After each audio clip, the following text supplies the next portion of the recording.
Sa ganap na pagsisimula ng taon, makahulugang makikita at nararamdaman sa pamalaang panlalawigan ng Camarines Norte ang pagkakaisa, pagtutulungan at pagkakaunawaan ng ehekutibo at lehislatibong sangay nito. Nitong ika-13 ng Enero ay isinagawa ang 25th regular session ng Sangguniang Panlalawigan na minamarkahan din ng unang sesyon ng kapulungan para sa taong ito.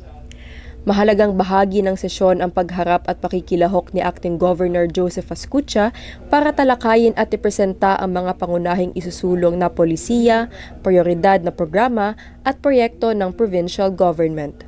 Malinaw, tiyak at makabuluhang ipinaliwanag ng ama ng lalawigan ang mga planong isasakatuparan ng Kapitolyo ngayong 2026. Umiikot ang mga positibong pangitaying ito sa sabay-sabay na pag-unlad sa mga sektor ng social development, infrastructure development, economic development, environmental development, hanggang sa development administration. Ang bawat sektor ay may kaakibat na detalye ng mga espesipikong inisyatibong bibigyang tuon o focus ng Administrasyong Padilla Ascutia.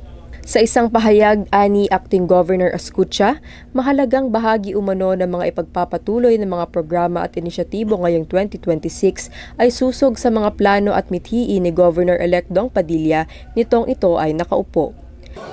Well, papapatuloy ko ang ginagawa ng ating governor and lahat naman ng projects ng ating governor ay hindi ito galing sa utang, pinaghirapan nito at ito ay dinala niya dito sa atin sa Camarines Norte.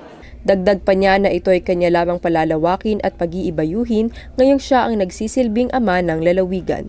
Ang gawaing ito ay palatandaan na ang gobyerno sa pamalaang palalawigan mula ehekutibo hanggang sa legislatura ay nagtutulungan. Ito rin ay isang tunay na daan sa mabisang pagsasakatuparan ng mga pangarap para sa ikabubuti ng bawat mamamayang Camnorteño.